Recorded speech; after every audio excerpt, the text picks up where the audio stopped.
Live. Everywhere. On netrootsradio.com.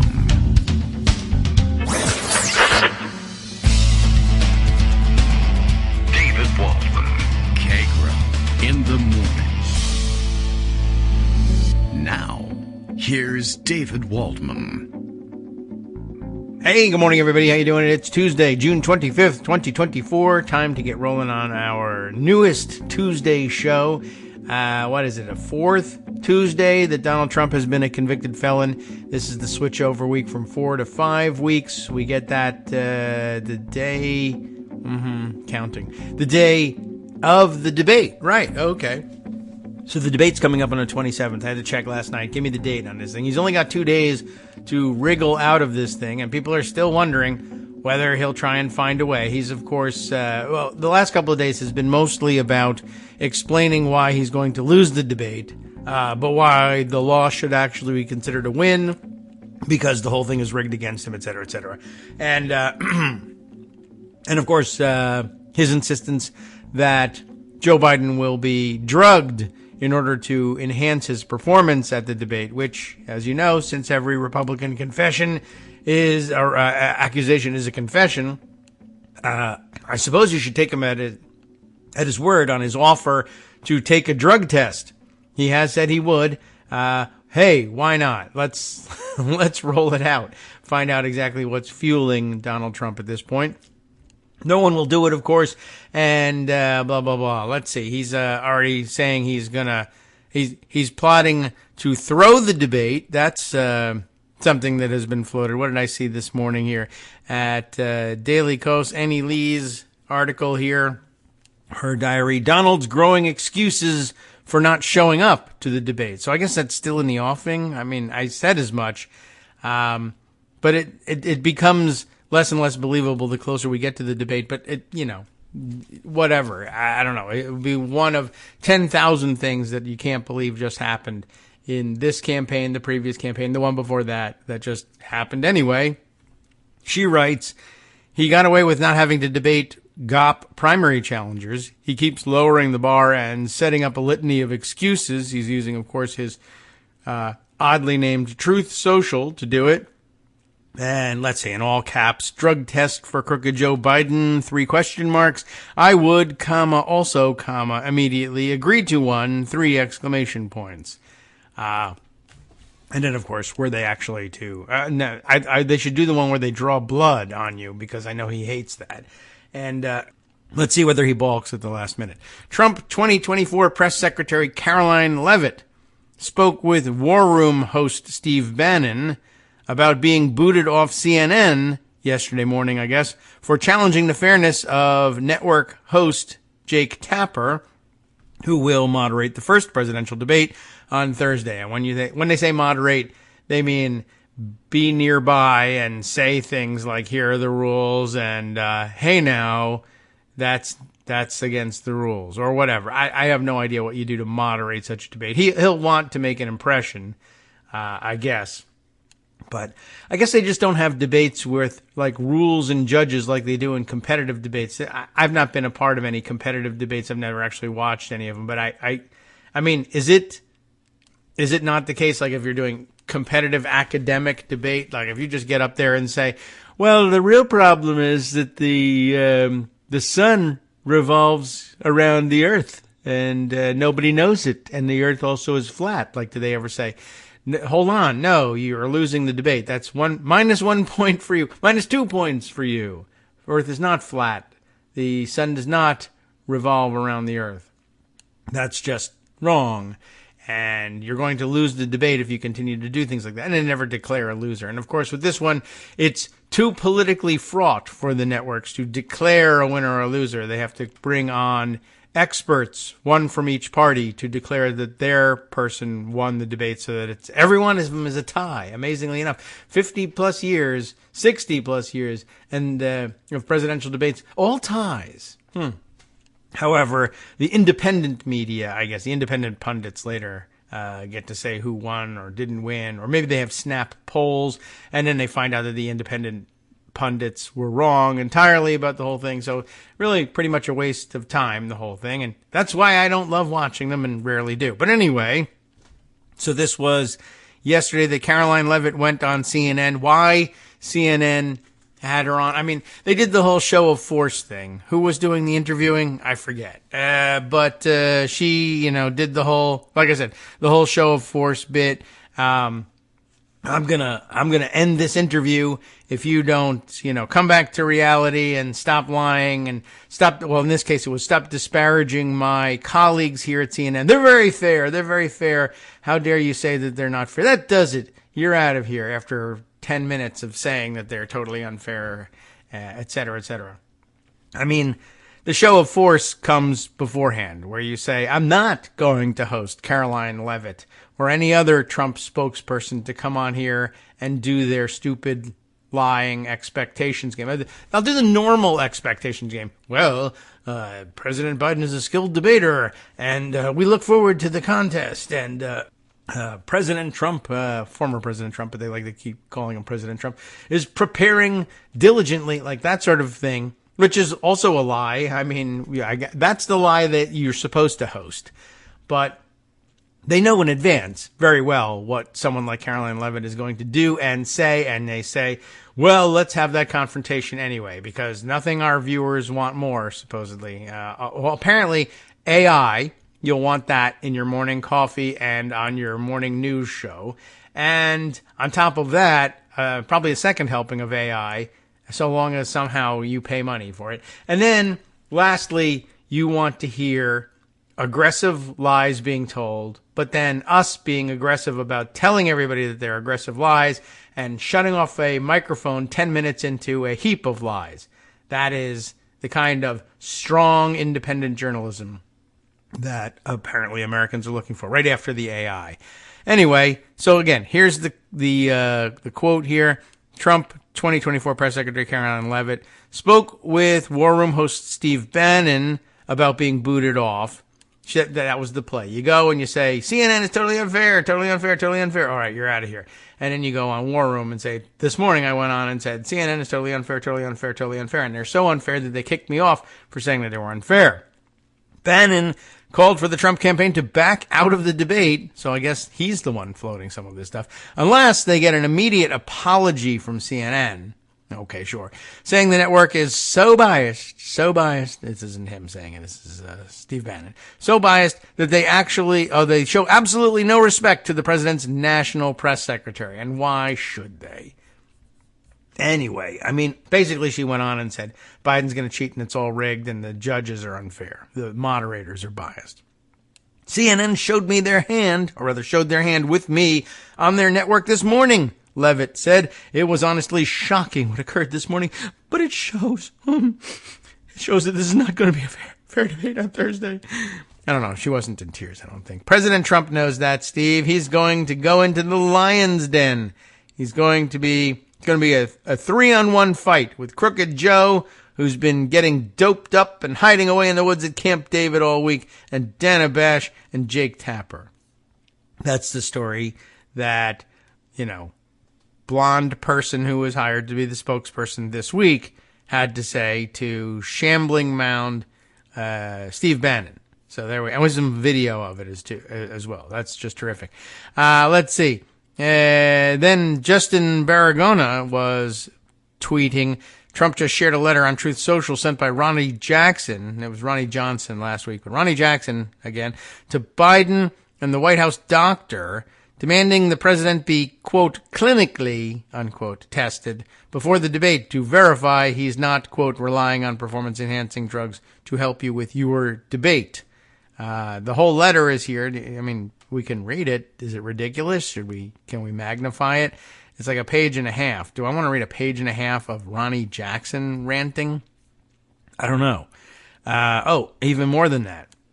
It's longer than that. But it's on his congressional letterhead. So that's pretty interesting. President Biden in advance of the first scheduled 2024 debate in Atlanta. Am I going to do this? I mean, I'm sort of interested in how many words can he put together on something this dumb, but I guess I'm really ultimately not. I mean, what do you say in something like this? President Biden, in advance of his first scheduled 2024 presidential debate in Atlanta on June 27, 2024, already wasting my time, and on behalf of millions of concerned Americans, what? This is interesting. So, yeah, I guess this was written drunk, too. This is how it goes. President Biden, in advance of the first scheduled, I guess this is, Well, first of all, this is a letter addressed to President Biden, but also addressed to the physician of the president, So, President Biden, in advance of the first scheduled 2024 presidential debate in Atlanta on June 27, 2024, and on behalf of millions of concerned Americans, and, President Biden, on behalf of millions of concerned Americans, that's the way you would say it. There's no and in there. I demand that you submit to a clinically validated drug test in order to reassure the American people that you are mentally fit to serve as president and not relying on performance-enhancing drugs to help you with your debate performance, on or on a day-to-day basis to assist you in performing your duties as President of the United States. This is, by the way, the guy who handed out free packs of uppers and downers to everybody on the White House staff in order to assist them on a day-to-day basis in performing their duties, either as or for the President of the United States. This drug test should be administered both immediately before and after the debate and should include, but not be limited to, performance-enhancing drugs. Those were the kinds you were looking for. The results of these drug tests should be immediately released to the public, along with a complete list of all medications you are taking on a daily basis or have taken on an as-needed basis, as well as any performance-enhancing medications you are taking or plan to take prior to the debate. Historically, presidential debates have given the American public the opportunity to gain critical insight into specific policy positions held by individual candidates. Why even talk this up when you know who your candidate is, right? He's not going to be doing any of that. I don't know. This is nuts to continue to read this, but he comes up with more words and says other things.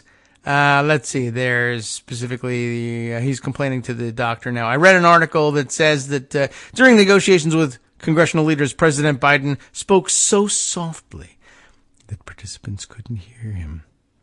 He had to read from notes to make obvious points, and he closed his eyes for so long that many thought he had fallen asleep, which is what Trump was doing, of course, at the trial.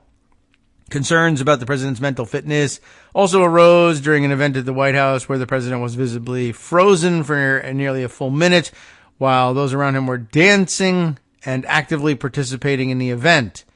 Well, if he's dancing and you don't want to dance, what are you going to do? Anyway, I don't know what he's talking about. Further, at a recent event in Los Angeles, former President Obama had to help President Biden off stage during another apparent freeze. Mental decline, yada, yada, something. Oh, the ally, while commemorating the brave actions taken by Allied soldiers on D-Day, President Biden awkwardly fumbled for his seat, while French President Emmanuel Macron remained standing. So anyway, a litany of complaints about his mental acuity or, the various things that they pass around on right-wing radio to prove that something, blah, blah, blah. Dr. O'Connor, you're included in this letter to the president. You've probably figured that out by having received a copy of it. And the entire cabinet is copied because you all have an obligation not only to President Biden, but to the office of the president and to the American people. The American people deserve transparency regarding the president's mental health as well as physical well-being and capabilities. I mean, believe it or not, this is coming from Ronnie Johnson Jackson, who was so, I don't know what, so obtuse in many ways, but also so obscuring of Trump's health when he was the president. So he's for, of course, White House physician transparency. He's the most fit president ever in history, the entire world. Yeah, sure. Okay, well, whatever. This is what he's wasting his time with. This is what I'm wasting your time with. We're done. So there you go. Let's see. Is there more, by the way, of excuses why he wouldn't show up to debate? I'm not coming because he's so unhealthy. Now I tried to murder him with COVID during the 2020 debate, but now out of concern for his health, I'm not going to show up. And let's see. Fred Wellman, who even knows. Look, they aren't letting Trump up on that stage Thursday. He didn't even bother doing debate prep. They're just looking for the right excuse to kill it. Today's leader is the CNN was mean to his minister of propaganda. Tomorrow it'll be the fake drug test or something. And then, of course, there's a note here. Sandy Bachum, Bachom, I don't know, answering Fred, saying, remember, at the last one, Trump had COVID and arrived too late to test. That's true. Not only did he try to kill Biden with the COVID that he had, but that's an interesting point, always worth remembering, that he purposefully showed up so late that they couldn't do even one of those rapid COVID tests beforehand to find out whether or not it would be safe to let him on the stage. So, yes, all right, well worth reminding ourselves of, and I guess as we watch the clock tick down, we'll decide whether or not it's reasonable to believe that he just won't show up. It'll be rather interesting. All right, let's see. Follow up to a story we read the other day about what was going on with Alex Jones. Remember that there was some debate over whether or not they would let him go into bankruptcy protection for his businesses so that they could be milked for cash to pay families on an ongoing basis, or whether they would just liquidate everything that they could and pass out the proceeds right now, which would have the salutary effect, presumably, of shutting him up at least for a little while until he could find a way to dodge the court orders and restart his money-making business. So I guess there's been the development on that front. Associated Press was reporting it, and I picked it up from Daily Kos, their use of the AP's article. Bankruptcy trustee plans to shut down Alex Jones's InfoWars and liquidate assets. I kind of like that option. Yeah, I know there's getting around it, but there's getting around anything. I mean, the other option was actually letting him get around things. So let him find his own way around these things. Liquidate what he's got. Let him start something else and then liquidate that. I mean, that's the best lesson. Anyway, a U.S. bankruptcy court trustee is planning to shut down conspiracy theorist Alex Jones's InfoWars media platform and liquidate its assets to help pay the $1.5 billion in lawsuit judgments that Jones owes for repeatedly calling the 2012 Sandy Hook Elementary School shooting a hoax. In an emergency motion filed Sunday in Houston, trustee Christopher Murray indicated publicly for the first time that he intends to conduct an orderly wind down of the operation of InfoWars' parent company and liquidate its inventory. All right.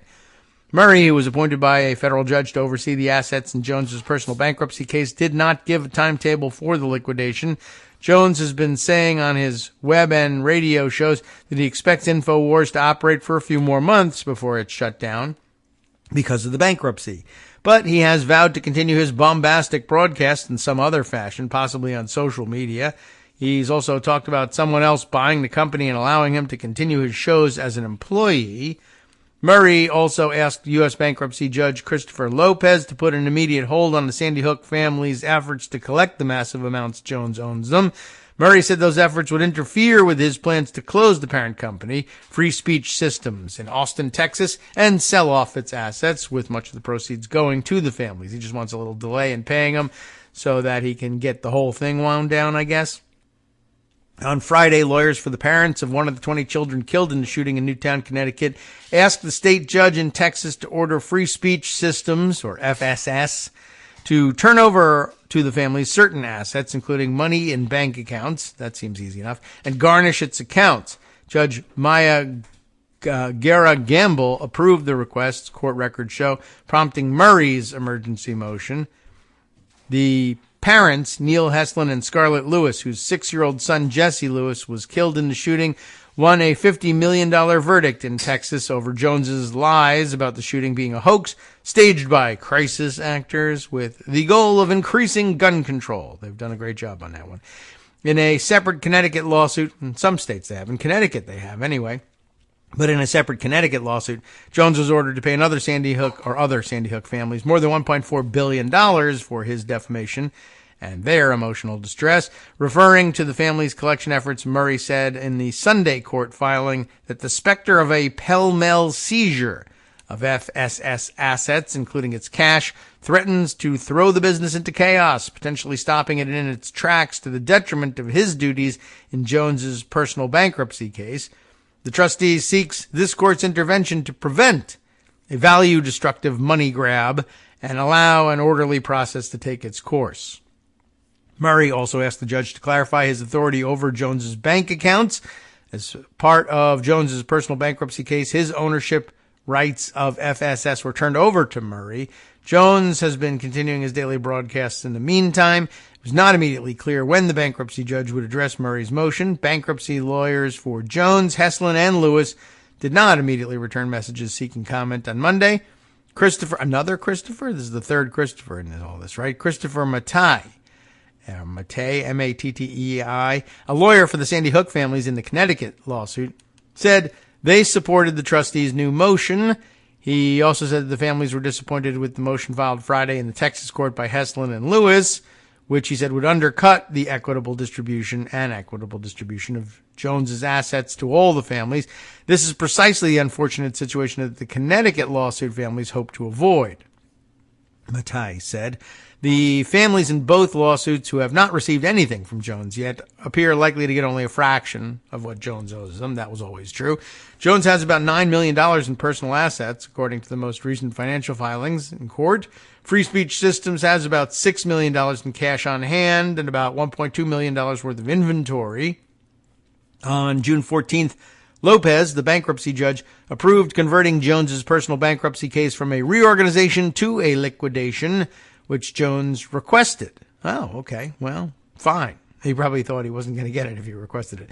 Lopez also dismissed the reorganization bankruptcy case of FSS after lawyers for Jones and Sandy Hook families could not agree on a final bankruptcy plan. The bankruptcy cases had put an automatic hold on the family's efforts to collect any of the $1.5 billion under federal law.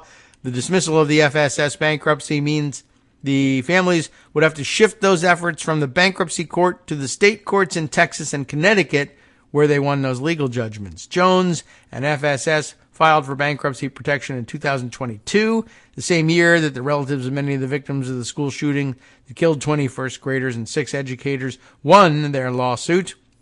The relatives said they were traumatized by Jones's hoax conspiracies and his followers' actions. They testified about being harassed and threatened by Jones's believers, some of whom confronted the grieving families in person, saying the shooting never happened and that their children never existed. One parent said someone threatened to dig up his dead son's grave. Jones is appealing the judgments in the state courts. He has said that he now believes the shooting did happen, but free speech rights allowed him to say it didn't. Well, we'll see about that. Actually, we've already seen about that. You've lost those lawsuits. It's kind of over. He's appealing, but he's not a very appealing guy. So we'll see how that goes. I doubt it's going to change the outcome.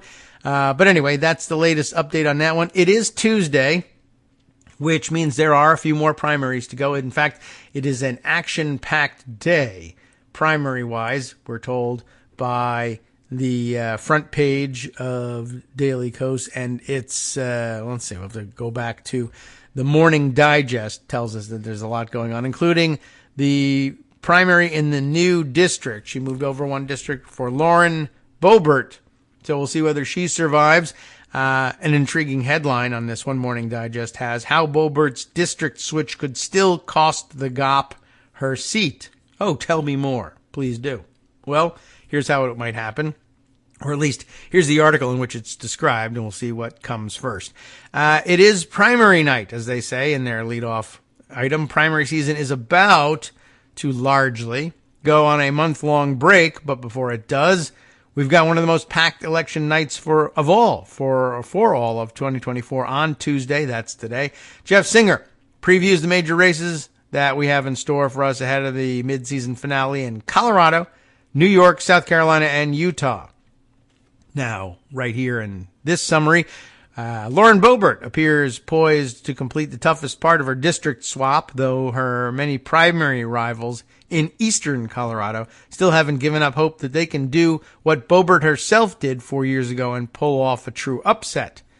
There's more suspense, however, back in the western part of the state, as Democrats are doing what they can to elevate an underfunded election denier who represents the closest thing there is to a Lauren Boebert 2.0.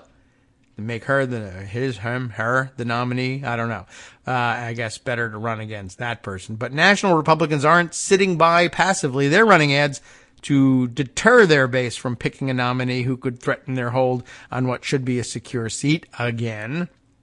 There's even more to watch elsewhere in Colorado and across the nation on Tuesday. For instance, Donald Trump is pushing to install his lackeys in office around the country. Among the most notorious are a televangelist who wants his state's senior senator to be executed, and a state GOP chair whose call to burn pride flags infuriated even fellow Republicans. There's some real flag enthusiasts among the Republicans. However, this informal Trump slate must overcome a series of well-funded blockades aimed at thwarting hardliners. We also have plenty to see on the Democratic side, including the resolution of the most expensive House primary ever. We've got the complete dope, they say, on all of these races and more, including a special election that Democrats hope will yield yet another strong showing in Singer's preview. First polls close Tuesday evening at 7 p.m. Eastern in South Carolina. That's where the wackadoodle wants the state's senior senator executed, and it's Lindsey Graham, of course, down in South Carolina, which, you know, what can I tell you? We hope it doesn't get executed, or maybe I don't know. Maybe we'll stay neutral in that one. Man. Anyway, yeah, that's coming up today. We'll have, I guess, begin to see the results tomorrow when Greg returns. Maybe it's something that Joan wants to talk about, at least the possibility of Lauren Boebert being ousted. It looks like she's poised to win that primary in her district switch. But, yeah, I mean, it may somehow come to pass that people say, what the hell, let's give another idiot a try instead. That's how she got in there the first time. Hi, I'm Scott Anderson, the guy that writes the daily summary for this show, Kagro in the Morning. Thank you to everyone that supports this show. Many of you send donations through PayPal, Patreon, Square Cash, Radio Public, and so on. Some of you write your own essays and send them in, or read articles with your own commentary. We appreciate it. Now, some of you are listening to this and thinking, I'd like to help, but isn't there something I could do that wouldn't require money or effort? Why, yes, there is. You can just like us. On Daily Coast, they call it the recommend button. YouTube has a thumbs up. There are hearts and likes and love buttons. Tap our love button. Tap our love button every day. Share our shows and summaries on Facebook and Twitter, YouTube and iTunes, Stitcher and Amazon. Most of these places allow you to write a review, so a sentence or two would be great. Recommend us to social media, or tell your friends to listen to the show. You aren't just helping us, you're helping them find their new favorite thing to listen to. You could change the world. So thank you in advance from me and everybody else in the world.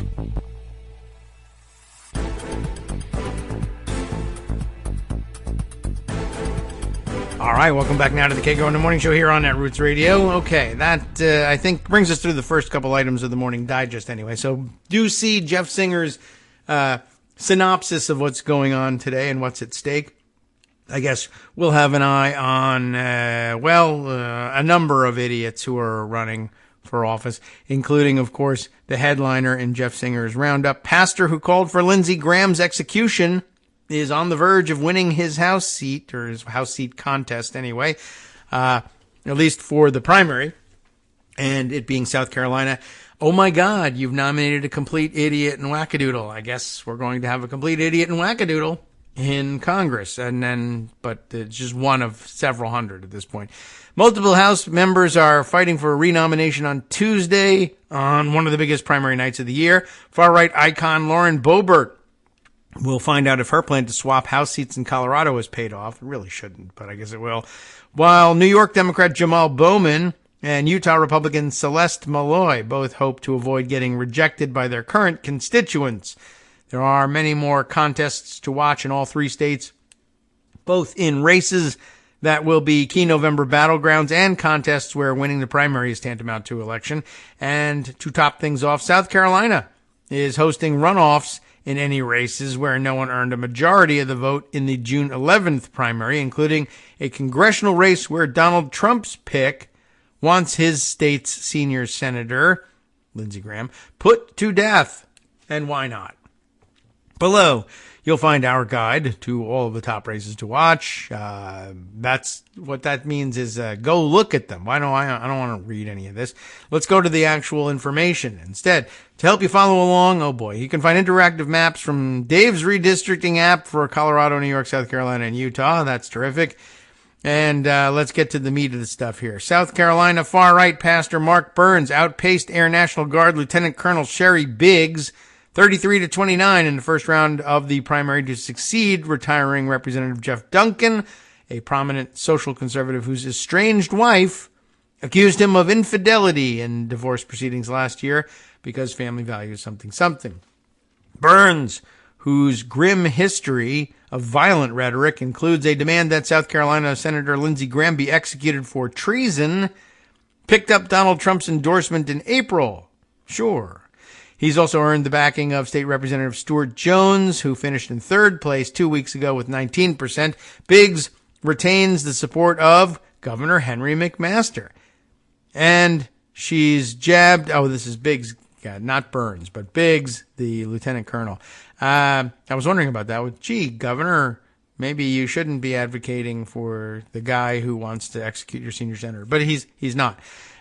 She's jabbed at her opponent over a rather unexpected vulnerability for a bellicose MAGA exponent. Burns admitted on camera to voting for Barack Obama, not once but twice, in the years before he became a Trump surrogate. Footage that's featured in Biggs's attack ads.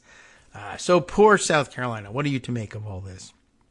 Biggs has also benefited from considerably more outside spending than Burns for the second round. Over $500,000 has been deployed on her behalf, mostly from a group called Conservatives for American Excellence. I'm for that, definitely.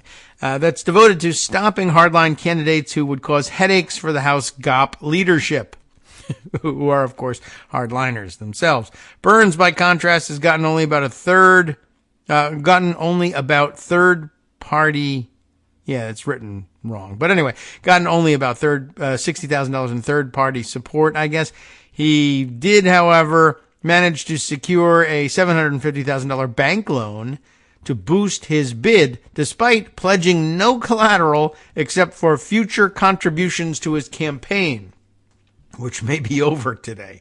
We will see. Well, okay, I guess they're banking on his pulling it out and paying them back. Which I don't think it's a bad idea to bank on him pulling it out. I think the paying you back is the part, though, that you're probably concerned with. And I would look for not getting that money if I were you.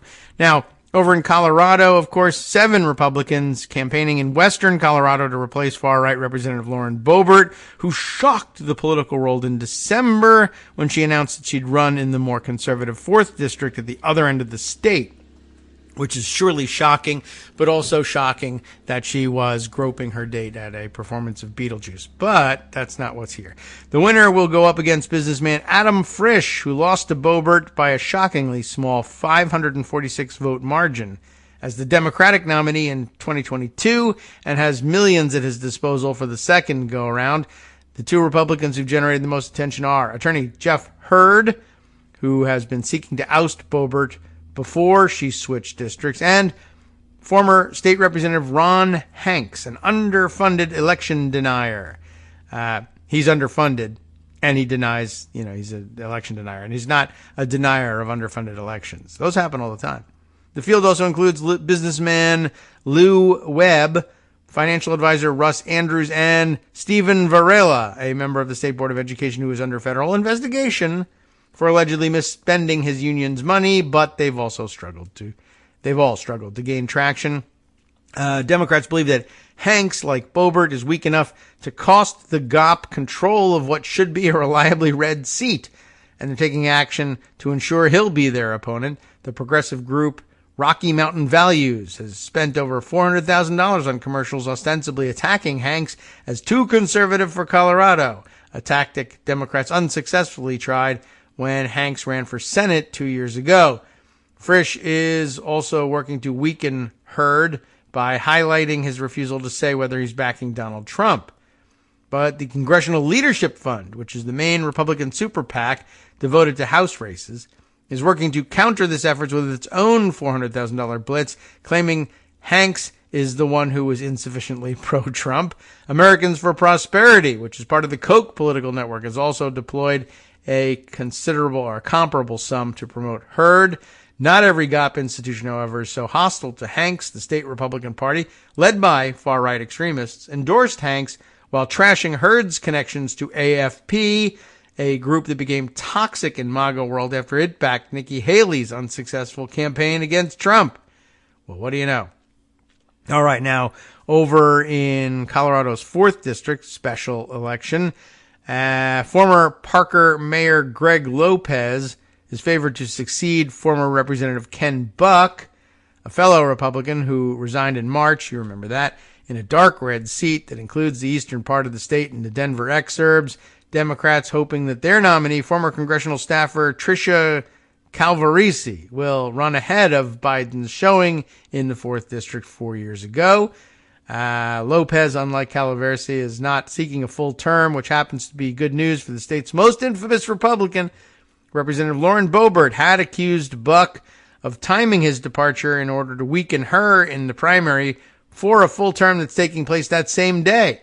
Boebert argued that Buck hoped that his party's vacancy committee, which was tasked with picking a nominee for the special election, would choose one of her opponents in order to help that person become her main rival. But Lopez convinced delegates to choose him as a placeholder and avoid giving an unfair advantage to any one particular candidate, a decision that delighted Boebert, who did not seek the nod for the special election.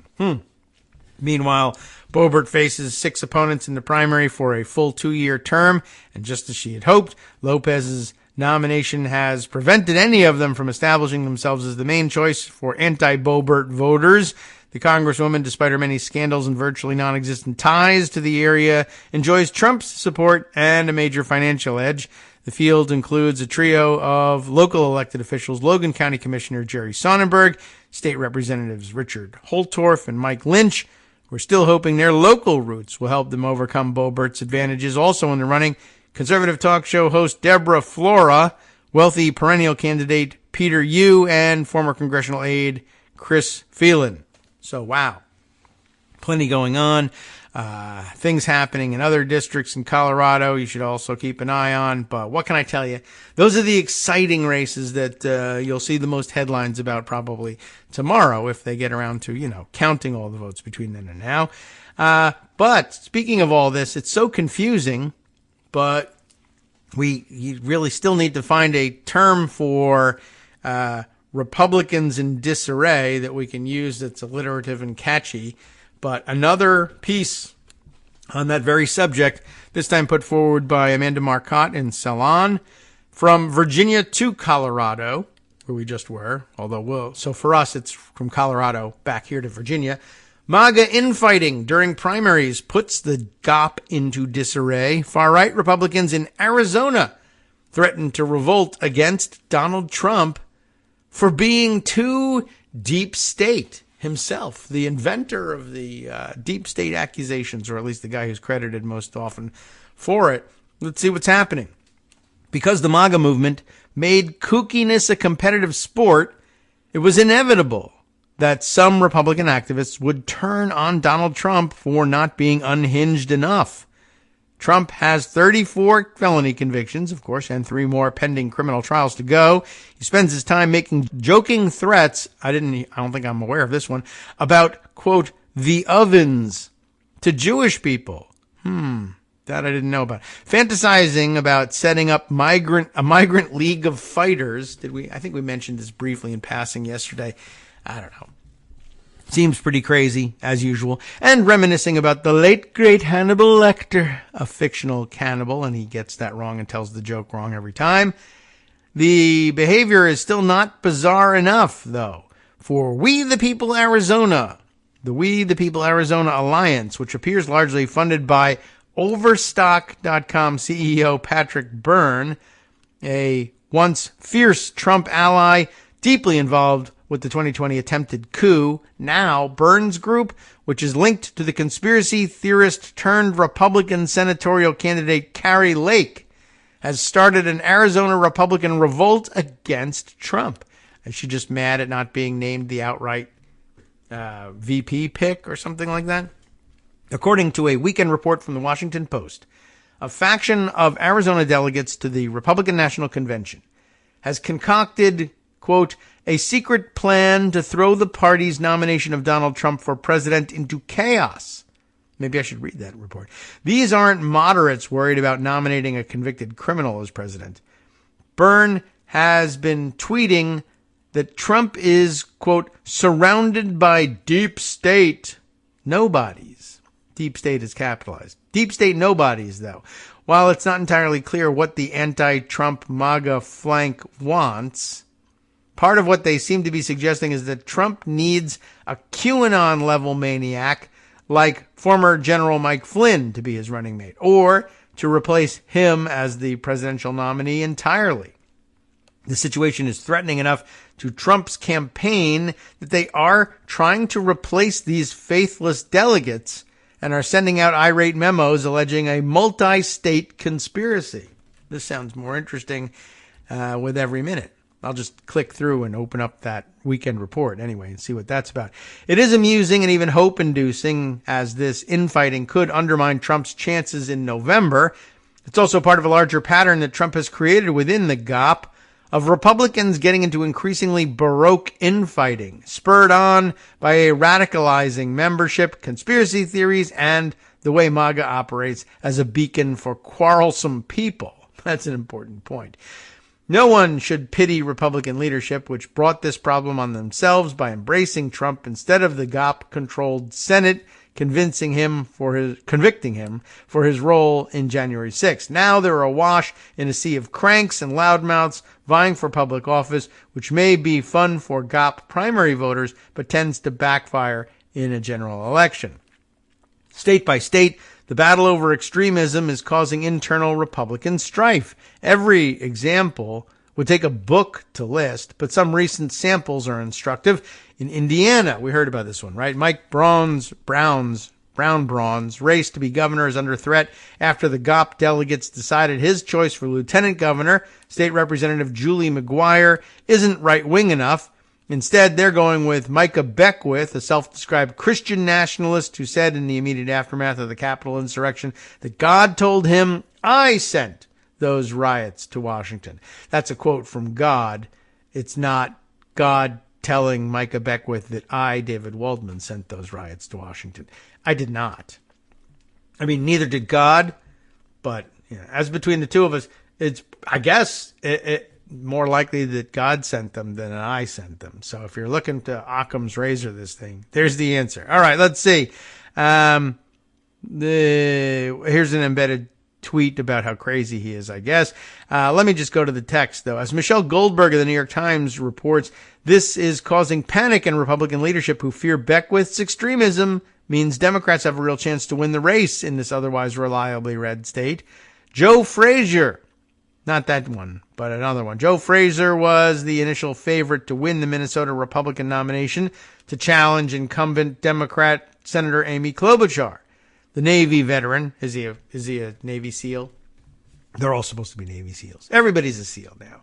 The Navy veteran mixes plenty of MAGA nonsense, such as claiming Trump's 34 felony convictions aren't legitimate, into otherwise bland Republican talking points. Steve Bannon, the soon-to-be imprisoned MAGA podcasting celebrity, decided that wasn't good enough, though. He's throwing his weight, and there's a lot of it, behind failed NBA player and current right-wing podcaster Royce White, a 9/11 conspiracy theorist, goes all the way back, who regularly uses an unprintable slur towards gay men as well as other sexist and ableist slurs. He also tried to pass off a map of Minneapolis drinking fountains, as a map of the city's crime. They're two different things, though, by the way, drinking fountains and crime. Yeah, very different. With Bannon's backing, White secured a Republican leadership's official endorsement. More embedded tweets here. Fraser likes to say Klobuchar is not, quote, inevitable, but if White wins the nomination, she pretty much is.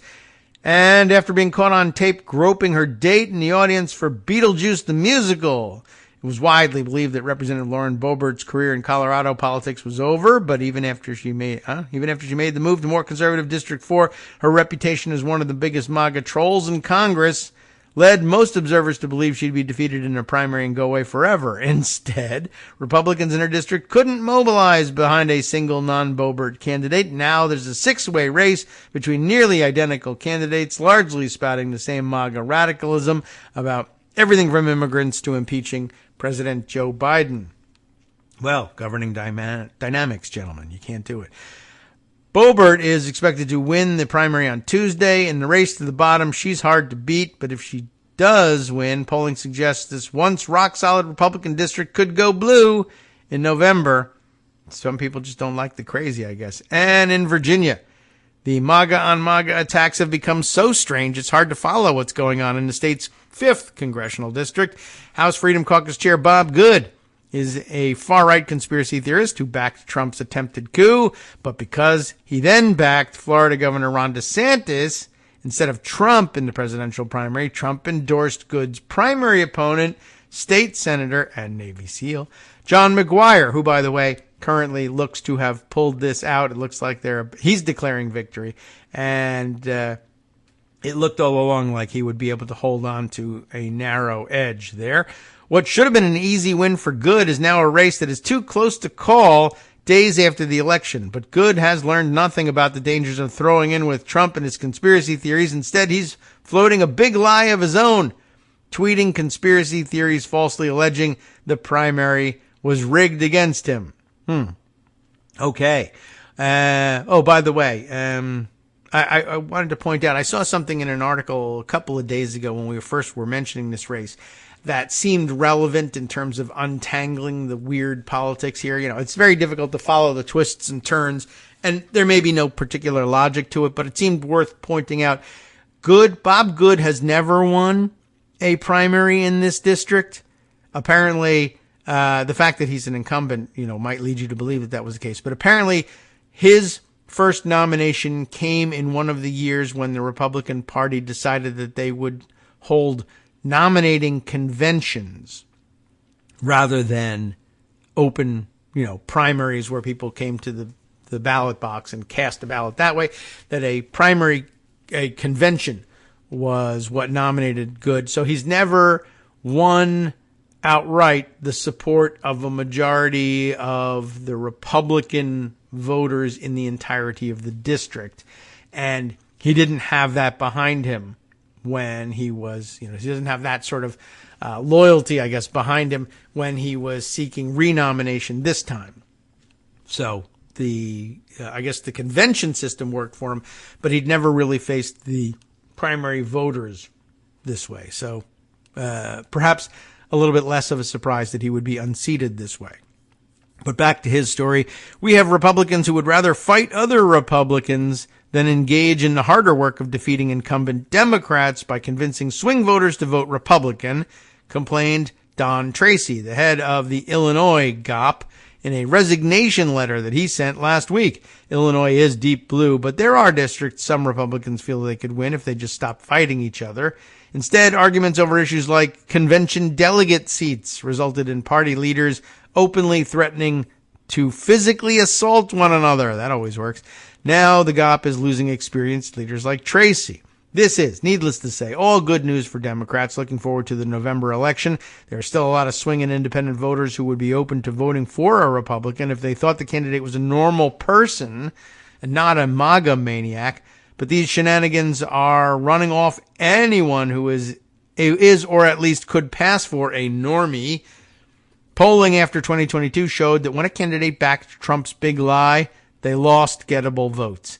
It changed the race only by a few percentage points, but ended up being decisive in battleground states and districts, turning those areas blue. Yet the GOP won't get the message. Instead, bellicose MAGA activists are getting more cantankerous, driving out more of the few less unhinged people who happen to be left, and setting up Republicans to lose races they might otherwise have won. It's a saving grace that authoritarians hate each other almost as much as they hate liberals, Their views are unpopular, so they need to stick together if they want to win. But MAGA attracts people who are constitutionally incapable of playing nice with others, even those in their own tribe. With democracy on the line, everything helps, and this intra-GOP acrimony is a welcome self-own. Yeah, I'll take it. All right, let's see. Any other stories that we can shoehorn in here? Oh, I have one thing I have to click on to see even what it is. Oh, yes, right. Something mentioned yesterday, I guess the new craziness from Donald Trump. Like, I don't even know. Let's just add one to the pile, though, because I think this one will be infamous. And I file it right alongside the claim that Revolutionary War troops in the Continental Army took over the airports. You know? Well, anyway, this one, a fact check article from CNN, which means Daniel Dale. And I don't know. We'll give you the quote, but here's the headline. Fact check. Trump says George Washington, quote, probably didn't, unquote, own slaves. Washington did. Well, that's that. However, if you want the details of it, former President Donald Trump delivered another litany of false claims during 2 speeches on Saturday, and he expressed an opinion on American history that is clearly contradicted by the facts. During a speech to the Faith and Freedom Coalition, a Christian conservative group, Trump criticized proposals to change the name of schools, military facilities, and other places that honor slave owners and Confederate leaders.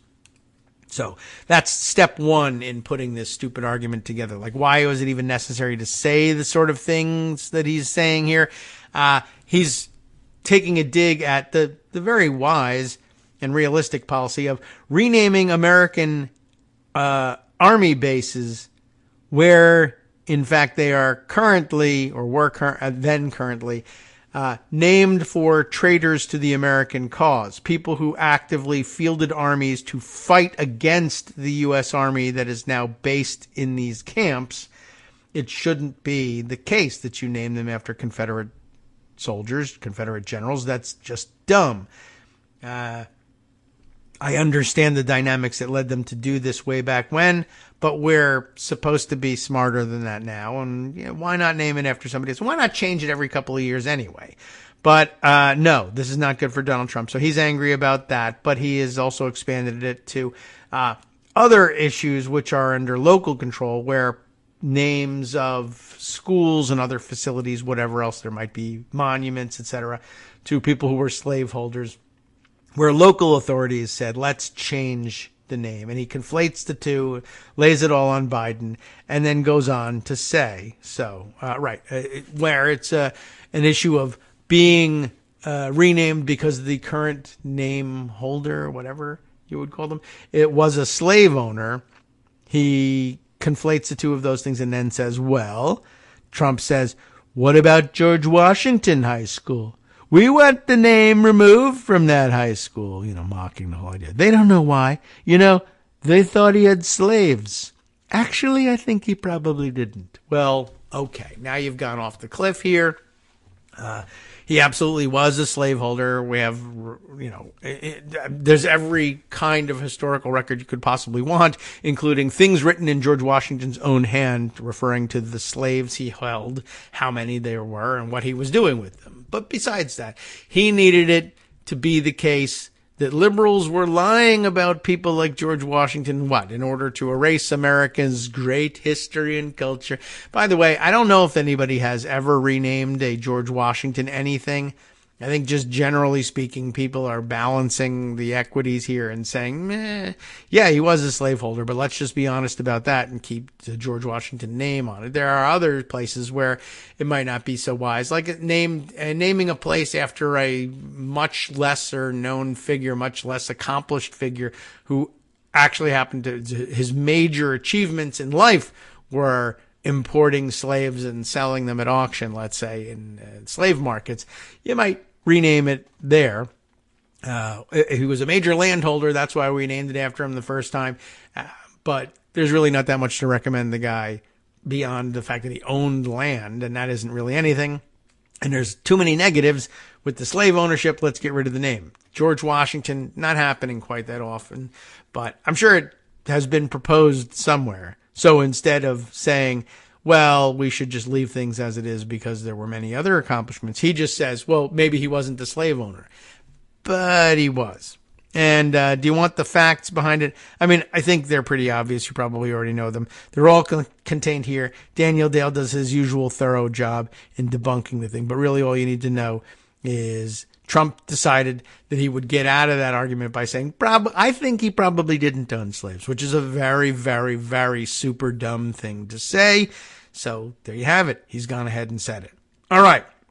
Other news. Oh, we got to squeeze in one or two items here and get it on the record. But this one's going to take a little bit longer. So let's see. What other things do we have? Do we have any other... Oh, yes, right. We covered this story the other day about Neil Frisk.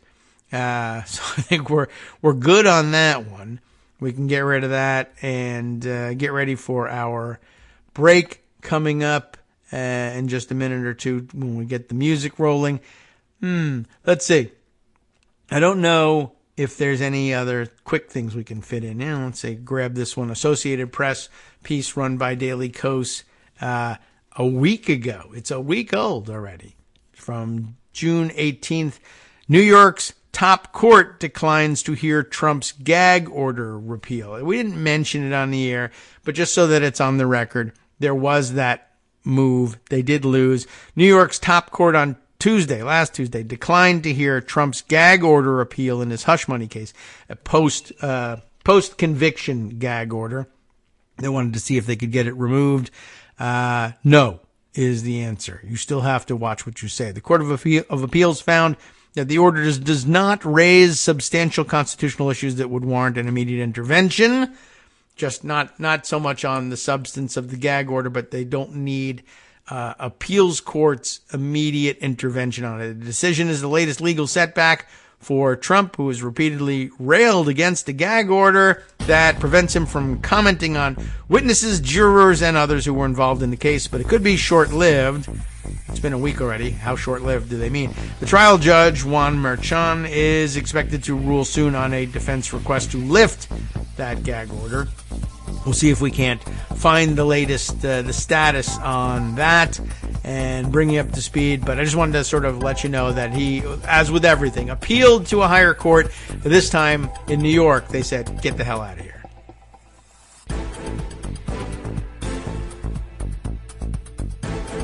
All right, welcome back now to the Kagro in the Morning Show here on Netroots Radio. The latest that I can find in the news about the New York gag order is a piece in Newsweek from the 22nd saying, I'm running under the headline of Donald Trump's former lawyer says gag order should remain. Well, that's Newsweek for you. Ewan, how does he say it? E-W-A-N, Ewan, perhaps, Palmer, alternative spelling there, I think. The gag order imposed on Donald Trump during his hush money trial should remain until the former president is sentenced next month, according to a lawyer who defended Trump during his first impeachment trial. Okay. Speaking to CNN Newsnight, Robert Ray said that he has absolutely no problem with prosecutors for the Manhattan District Attorney's Office asking Judge Juan Merchan, who oversaw the historic trial, to keep the gag order imposed on his former client until sentencing on July 11th. And I guess that decision is still pending from Merchan, but in the meantime, we learned last Tuesday that the appeals court said it's, if it's not get the hell out of here, it was at least, look, your claim is not ripe. You're appealing something that hasn't been ruled on yet. We declined to step in and take it away from Judge Merchan. We'll see what he has to say. And then I guess you could ask us the question again after Merchan's ruling, but we're certainly not going to step in now. In the meantime, right, like his lawyer from the impeachment case, was the first impeachment? Yes. So that was the Ukraine-related impeachment. They're all Ukraine-related impeachments, but that was the focus of the first one. Anyway, so says Ray, saying, look, I have no problem, frankly, with the prosecutor's real concern about safety. There are wingnuts out there in the period of time between now and when the trial's trial court's role in this case ends, I don't think it's worth taking the chance that anybody could do harm to any of the court personnel, the judge's staff, and most importantly, the judge, and certainly the district attorney and his staff, even though they're not covered by comments or not covered by the gag order. They're not prohibited. Trump isn't prohibited from commenting on them, I don't think. It's just their staffs.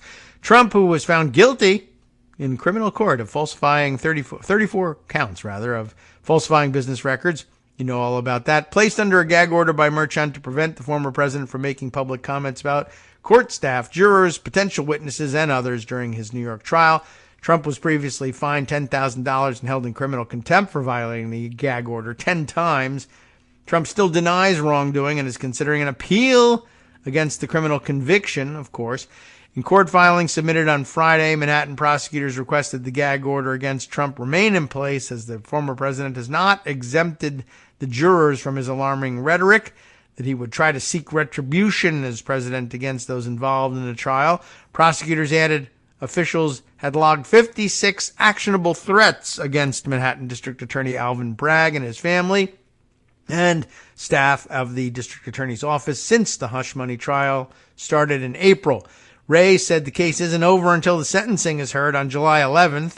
Coming up, let's see.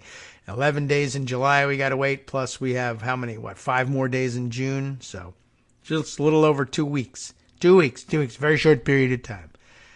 He added, Ray said, my view is that it was better safe than sorry, and so any gag order that would help lend itself to calming the temperature here and getting us safely through this proceeding, I think is the right course. Okay, so that's the big news. We're still waiting on, I guess, Judge Merchan's word on that one. And then I guess he could, at that point, Trump, go back to the appeals court and say, now he's ruled and I think he's wrong and you should overturn the gag order now before my sentencing. But by that point, it'll be less than 2 weeks until sentencing, and they're more likely, I think, to simply say, just wait it out. We're not going to intervene. We're not going to overturn anything. Just wait and see how things go. And besides, pretty soon maybe you'll be in jail. And you should shut up for your own good. All right. Speaking of there are other stories of importance here, some of which come from out of the courtrooms. In Nevada, the Nevada judge has dismissed the case against the Trump fake electors, citing jurisdiction. This seems like an enormously foolish mistake that was made here. And I haven't seen any analysis that changes my mind about it yet, but that's not to say that there isn't some out there. I just haven't made a pursuit of checking it out. But Nevada judge dismisses case against Trump electors, citing jurisdiction. Nevada's Attorney General's office said it would immediately appeal the decision. We'll see if it goes anywhere, which affects 6 Republicans charged for their role in the 2020 election. Nicole Marcus and Patrick Marley reported this for the Washington Post at the end of last week. A Nevada judge on Friday dismissed the case against 6 Republicans who submitted certificates falsely declaring Donald Trump the winner of the 2020 election. In Nevada, anyway. Clark County District Judge Mary Kay Holthus ruled the state should have filed the case in another county. Prosecutors said they would appeal her decision. Yeah, let me long story short this one for you. Again, you're listening to the decision of Clark County District Court Judge Mary Kay Holthus. Now, what do we know about Nevada? Almost nothing. But what have we learned over the years from listening to Greg tell us about what's going on there and the way they hold their primaries and count their votes? Clark County is the biggest by far in Nevada, and holds the vast majority, is it the majority of its population? It's home to Las Vegas. That's the important thing. And Nevada is a rather sparsely populated state outside of Las Vegas, though there are certainly other major cities out there, but 1 or 2 counties account, the home counties of Las Vegas and Reno. What you want, like Tahoe, maybe you throw in there. There's a couple other places, of course, but that's got to be the vast majority of the voting population, for instance. Anyway, the point is, you might say to yourself, hey, I went to elementary school. They made us memorize the capital cities of all 50 states. And though I wasn't particularly good at it, I do remember this much. Las Vegas is not the capital of Nevada. It is, does anybody remember? It's not Reno either. It's not Lake Tahoe. It's Carson City. Carson City, Nevada, right? Do I have it right? I think so. Yes. So you might say to yourself, oh, I see the picture that's emerging here. The fake electors were charged and the case is being handled by Clark County District Court Judge Mary Kay Holthus. It's not the fact that it's Mary Kay Holthus. It's the fact that it's Clark County, which is not where Carson City is. Who cares where Carson City is? Well, this is the fake electors case. What do you do when you're trying to be a fake elector? You go to the state capitol on December 14th and pretend you're casting electoral college votes for Donald Trump. So where did the crime take place? Carson City. And so where did the crime take place? Carson City. Where are you filing the charges? Las Vegas. Las Vegas. Wait a minute. What's going on here? Who's filing these charges? State Attorney General? Yeah, okay. State Attorney General. I mean, the capital is in Carson City. Where's your office? I mean, I'm sure you have offices in Las Vegas too, but State Attorney General, where's your main office? Carson City. So why the charges in Las Vegas then? I mean, you have offices here in Carson City. It's not because you were stuck in Las Vegas, right? Why did you file the charges there instead of Carson City? Now, there's probably reasons. Carson City is probably considerably more conservative. They thought they would have a lousy jury pool, perhaps, in Carson City. They may have been able to argue, well, there's a significant nexus to the crime in Las Vegas. A lot of the plotting that took place behind the plan to go to Carson City and do this probably did happen in Las Vegas. But the crime itself was kind of executed in Carson City. So the judge said, yeah, you should have filed in Carson City. The problem with that, on top of the fact that, well, I mean, she has a point there, is, of course, it's 2024. The crime also, by the way, took place in 2020. How you doing on the statute of limitations? Well, the answer is here in the article. Trump supporters in Nevada, of course, as you know, by way of background, and 6 other states said that President Biden had won, sent instead official-looking documents to Congress and elsewhere, claiming Trump was the true victor. In Nevada, they were charged in December, this past December, with offering a false instrument for filing and uttering a forged instrument. Felonies that together come with a maximum of 9 years in prison. So those who were indicted include Nevada GOP chairman Michael J. McDonald. The judge issued her ruling from the bench after attorneys for the Republicans argued that the case should have been filed elsewhere because the meeting of Trump electors occurred more than 400 miles from Las Vegas, in Carson City. A spokesperson for Nevada Attorney General Aaron Ford told the Washington Post that the state plans to immediately appeal the judge's decision. The statute of limitations, unfortunately, ran out shortly after the case was filed in Clark County, which appears to make refiling the case in another jurisdiction impossible. That was a pretty big gamble to take, don't you think? The appeal will go to the state Supreme Court, which could decide the case or send it back to a lower appeals court. They skipped the, not back to, but send it originally to the lower appeals court. They went straight to the Supreme Court on this one. We'll see whether it works. Briefing will likely take months, and a decision before the November election appears unlikely. We got to play the sad trombone music for that one. Attorneys for Republicans in the state said they were pleased with Friday's decision and turning their attention to the state's appeal. The judge followed the law and correctly determined that Clark County doesn't have jurisdiction, said Attorney Monty Levy. I'm very confident that our Nevada Supreme Court will uphold Judge Holthus's decision. Maybe, maybe not. I don't know. Republicans involved in the elector meetings in 4 other states, Arizona, Georgia, Michigan, and Wisconsin, separately face charges from local or state prosecutors. Their cases are not affected, of course, by Friday's decision. Republicans in the remaining states, Pennsylvania and New Mexico, were not charged. Unlike in other states, those guys, of course, had language included in their electoral ballots that said that they should only be counted if Trump was determined to be the actual winner. So there you have it. That's all there is in this report on it. I will see whether there's any other commentary on it out there in the coming days. But I guess probably won't see that commentary happen again until the appeal draws near, whether or not they even get their appeal with the Supreme Court, or whether the Supreme Court says, no, let's take it through the regular process first. But I think, well, they certainly have a point.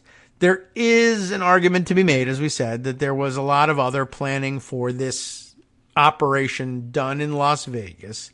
So it's possible that you could establish some nexus to the crime. But yeah, I mean, on its face, it should have been filed in Carson City. I don't know why they opted not to do that. It's one thing if you thought they would lose the case because you would get such a lousy jury, but, you know, that's what you have to go through.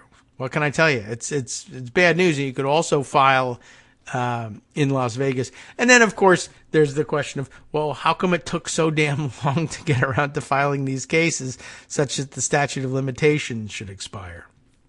Oh, well, that's a big question mark for us. And golly, we'll just see what comes of this one. All right. Couple other things that we might turn our attention to, which are relatively longer reads. And I'm just trying to scroll back and see if there are a couple other things. Every once in a while I scroll back and say, oh, we never did get to this one. I wish we had spent some time on that one, but let's see. We began the reading of Don Moynihan's Substack entry about the weaponization of government, his explainer of it.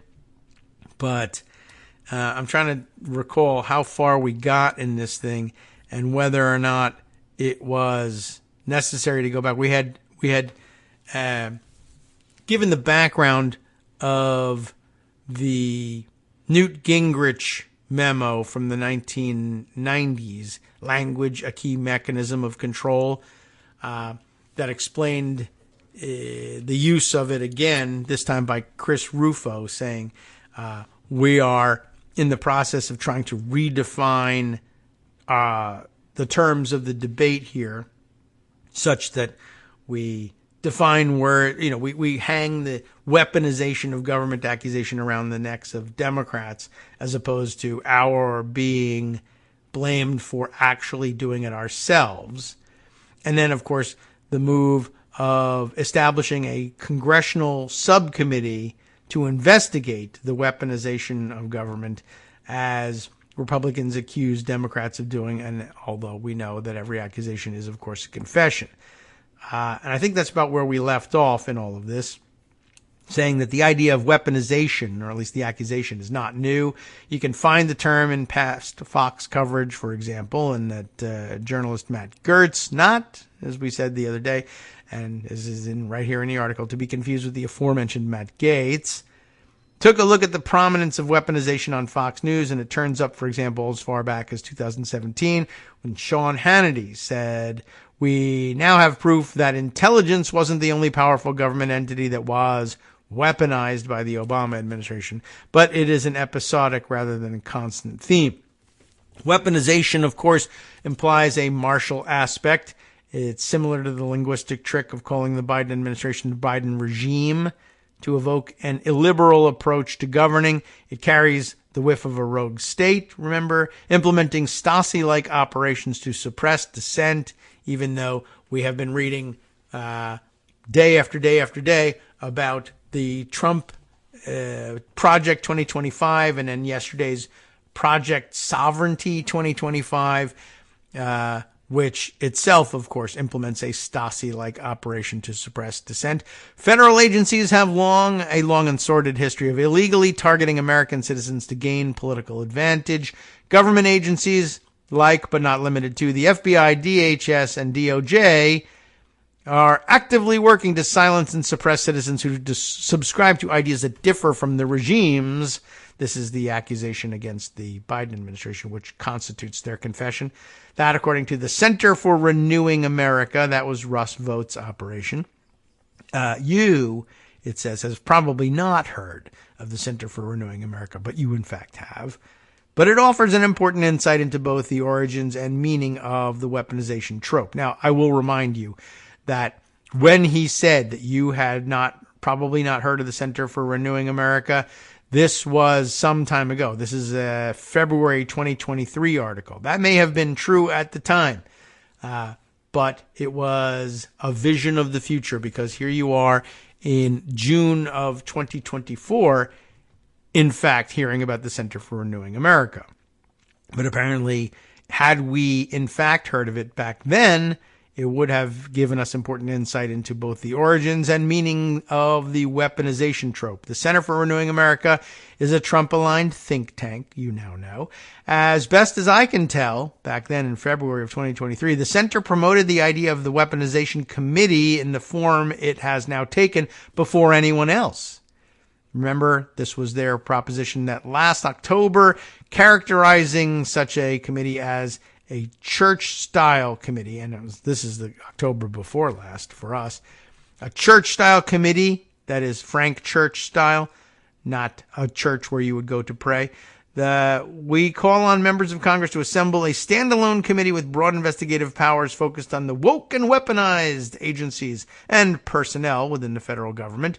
GOP hardliners who opposed Kevin McCarthy's leadership bid used similar terminology when they successfully demanded in a December 8th letter that McCarthy form a church commission-style committee to target weaponized government. The center, of course, is led by Russ Vought, Christian nationalist and former head of Trump's budget office. And let's see, then a couple of bullet points on what Vought is looking for here. As Office of Management and Budget Chief, Vought pushed the Schedule F executive order that would make it possible to fire career employees for political reasons. Vought okayed the withholding of aid to Ukraine, even though his career OMB lawyers warned him it was illegal, and it got his president impeached the first time. And weeks after it was clear that Trump had lost the election, Vought blocked career officials from cooperating with the Biden transition at a crucial moment during the pandemic as well. And this was what prompted Dana Milbank to whisper that Vought is very good at sabotage. He's sabotaging national security, the pandemic response, economic recovery, all to make things more difficult for the incoming Biden administration, which, by the way, apparently handled them with great aplomb. Things have reversed entirely on economic recovery anyway at this point. Pandemic response has been a little bit of a disappointment, and the pandemic lingers. But let's see. There's anyway. This is that he's also sabotaging the country seems not to matter to Vought, said Milbank, who spent nearly 2 decades as a right-wing bomb thrower. So that is Vought when working in government. When out of power, Vought characterized legitimate uses of government power as weaponization, such as when the FBI searched under court order the home of a key player in Trump's efforts to overturn the election. He is now building an army of far-right ideologues with a biblical worldview to take control of federal agencies. Vought told Axios, "We are consciously bringing on the toughest and most courageous fighters with the know-how and credibility to crush the deep state," even as in Arizona they accused Donald Trump of being an agent of the deep state. So look out. The weaponization trope therefore originates from the far right of American politics. It serves the conspiratorial and anti-statist element of the Republican Party in 5 specific ways. You ready for this? Purpose 1, mainlining conspiracy theories. At a prosaic political level, an oversight committee generates headlines that damage your political opponent and shows your base you are taking their concerns seriously, even if they're crazy. The formalization of the weaponization trope does so in a way that gives Republicans the opportunity to mainline conspiracy theories. Compared to the Benghazi era, there are simply more salient conspiracies for Republicans to pursue, and they are more central to Republican political identity. Committee hearings and reports can generate Simulacrum. Oh boy, I've seen the word before. Do I ever read that one aloud? I try not to. Of evidence to feed deep state conspiracy theories. And it's not just the deep state. Testifying before the committee, Ron Johnson complained that the World Health Organization has been captured by the Chinese government. Global institutions in general have been captured by the left, and that some charitable foundations are exerting far more power, charitable foundations, over public policy than should be allowed. I have barely scratched the surface in describing the complexity, power, and destructive force, nature of the forces we face. Shadowy global forces, ahoy! Purpose 2, victimization as justification. A central reason why populism is dangerous is that victimization is a defining tenet. Cass Mudd's, is that right? I don't even know Cass Mudd's influential definition of populism describes it as an ideology that considers society to be separated into two homogeneous and antagonistic groups, the pure people versus the corrupt elite, and which argues that politics should be an expression of the volonté générale, general will of the people. Let's just stick to the English, shall we? A well-nourished sense of victimhood is a powerful justification for all sorts of actions. Weaponization serves to strengthen this victimhood narrative, reinforcing the idea that the deep state is seeking to steal not just your elections, but your entire way of life. We are merely defending ourselves, justifying our radical action. Purpose 3, of course, working the ref. Accusations of weaponization help to work the ref, that is, to give policy decision makers reason to pause if they take action against legitimate targets. For example, the IRS targeted political groups, claiming a tax deduction on the fiction that they were social welfare groups, not actively engaged in politics. It targeted both conservatives and liberals, but the outrage was all on the conservative side. IRS budgets, as a result, got cut. The agency has largely given up on policing violations of tax law by political activists, to the point that what seems like obvious misdeeds, such as right-wing think tanks claiming to be churches for a big tax deduction, go unpunished. And I don't know if I've seen that specific example, but it's linked. A right-wing think tank claimed to be a church, and now members of Congress want to investigate. That was the Family Research Council. Well, that's about as close to a church as you can get, anyway. Policymakers will know that if they take regulatory, investigative, or police action that intrudes on conservative stakeholders, they will be accused of weaponization. Hearings and subpoenas will follow, as long as they have the control to do that, such as the ones now faced by Merrick Garland, Christopher Wray, and Miguel Cardona. Education, by the way, the others, their branches, their bureaus, because of investigations into harassment of school officials that Republicans characterize as an infringement of free speech. Remember that? Oh, they're saying parents are terrorists. Well, sometimes parents are following officials to their cars and threatening to kill them. That's terroristic. But anyway, for decision makers with limited time and resources, it's easier to simply move to another policy area or investigation that will not draw the same political heat. This is also an example of how formalization of these tropes matters. There's a vast difference between being called out by Hannity versus being compelled to respond by subpoenas before Congress. Purpose 4, if we can squeeze in 4 and 5 here, justification of hypocrisy. Interesting. In pointing to the juxtaposition of the announcement of the Weaponization Committee, with new evidence, I can't pronounce anything, of abuses of power by the Durham investigation, Michelle Goldberg notes the following. This squalid episode is a note-perfect example of how Republican scandal-mongering operates. The right ascribes to its adversaries, or adversaries if you prefer, whether in the Democratic Party or the putative deep state, monstrous corruption and elaborate conspiracies. And then, in the name of fighting back, it mimics the tactics it has accused its foes of using, which is, of course, another way of saying that every Republican accusation is a confession. The sense of victimhood excuses not just extreme actions, but also obvious hypocrisies. A political movement built on lock her up chants was never all that squeamish about the inappropriate use of government power. A defining quality of the Trump era was attacks on officials who sought to follow the law by showing how Trump was breaking it. What about Trump's politicization of the Justice Department, obstructions of investigations, or efforts to use government powers to subvert a free and fair election? Well, all of that still out there, of course. And very quickly, if I can just skip a bit here to get Purpose 5 in there, towards delegitimization, deconstruction, and control of government. The defining characteristics of the Republican relationship to governing over recent years and recent decades, in fact, reflect what I have previously described, not me, but as delegitimization, deconstruction, and control. Ooh, we're a little late with the music. All right, these tendencies seem contradictory. In many ways they are. Undermining the trust in institutions is not a good strategy in the long run if you want to use those institutions to govern, but it is possible to see how these impulses fit together. Discrediting government provides a populist logic for disempowering those within it that they distrust, such as career bureaucracy. You get how they hate that.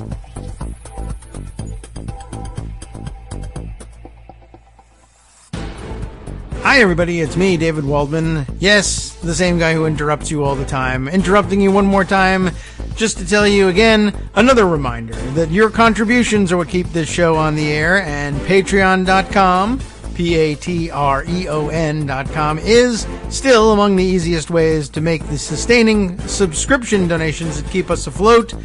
Are you ready for the pep talk about how our Patreon campaign is still going strong and growing?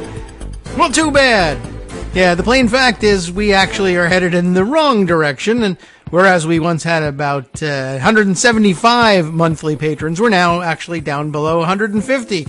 Time to recruit some more. Not exactly the kind of news I wanted to share, but there it is.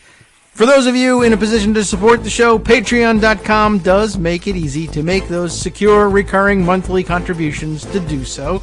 Patreon.com/KagroX gets you straight to our donation page. We've been through a lot together. The worst of the pandemic, we hope. The worst of the insurrection, we hope. So go ahead and treat yourself. You don't need an excuse. Give yourself the gift of a little something you enjoy in life. Support the show. And of course, if you happen to prefer using PayPal or even the Square Cash app, we're up and running on those options too. So thanks again, everyone, for all your support. We couldn't, or at least shouldn't, do it without you. Hope you'll be on board soon too. Thanks for all your support. All right, welcome back now to the Kagro in the Morning Show here on Netroots Radio. Well, we've reached really about the amount of time I was willing to give to the look back at the weaponization argument. But as it happens, we got a little bit of extra time on our hands and can continue through with this before turning things over, perhaps, to the Joan McCarter agenda. But plenty that we can go over there. But I'll wait around a few minutes and tell you a little bit more about weaponization, just because there is some additional information here. We haven't reached the end of this article, but you get the idea, certainly. Where we left off in all of this was the beginning of Purpose 5, delegitimization, deconstruction, and control of government. And you know how anti-government they are when they are not in control of government. This ultimately, though, is the payoff of the weaponization trope. To save government, we must burn it down and rebuild from the ashes. For example, the weaponization of the FBI to search Pervalago for classified information triggered a rash of anti-statist rhetoric alleging that the FBI, an agency which has never been led, by the way, by even so much as a registered Democrat, was irredeemably biased against Republicans somehow and had to be recaptured. Illustrating these anti-statist tactics, Russ Vought released a budget blueprint for the new GOP House to follow, and it relies on culture war tropes as a mean to deconstruct the state, while mentioning woke 77 times and weaponized 42 times. It calls for massive cuts in federal discretionary programs, $9 trillion over the course of a decade. Could it be justified any other way? Sure, but why not just ride the wave that you've succeeded in riding so far? Vought's budget is also explicitly pro-weaponization, while calling for cuts to parts of the FBI that monitor extremist groups like them. It advocates for a $618 million increase for FBI investigations of progressives to thwart the increasing societal destruction caused by progressive policies at the state and local levels that have defunded police, they have not, refused to prosecute criminals, they have not, and released violent felons into communities. No, not happening. And every time we try to prosecute criminals, you cry, stop prosecuting us. Vote reflects the emerging view on the far right that the era of small government conservatism is over. Instead, they should actively take control of government to pursue their goals. Okay. Well, now you've heard quite enough, I think, at this point about the weaponization of government trope. Just sort of reminding you because it's still out there. And the debate is coming up. And you can expect to hear some recitation of that complaint in some form. Probably easier to chew up and spit out for Donald Trump, if he even bothers to show up, because calls for him to skip the debate are being renewed, as we were saying. Joan McCarter is here, and let's just turn things this direction. Hi, Joan. How are you doing today? Hi, David. I am fine this morning. How about you? I'm worried about the weaponization of government. It's very scary. But yeah, legitimately, I guess I have to be worried about it because, as you know, every Republican accusation is a confession, and there is, in fact, every effort being made in the campaign ranks to prepare for the weaponization of government should Donald Trump somehow wrest control away and take over government, whether he wins the election or not. I'm sure that's his preference. But, it's debate week. That's coming up on Thursday. Fresh calls from Steve Bannon and others to boycott, to cancel the debate because reasons. They were treated like meanly on CNN once or something like that. That's one reason. And then, of course, the fact that Biden won't just come right out and admit that he's taking performance-enhancing drugs. Why won't he admit it? Why should we have to drug test him when really, in reality, he should just admit it? The latest accusation coming from, interestingly enough, a letter from Ronnie Jackson, whose job it was to drug the Trump administration at their request. I don't really know why. I mean, I guess he's a subject matter expert on that, and I guess he can speak with some authority. He would be. And say, the Office of the Physician of the President has in the past handed out drugs like Halloween candies. Maybe they're doing it now. I don't know.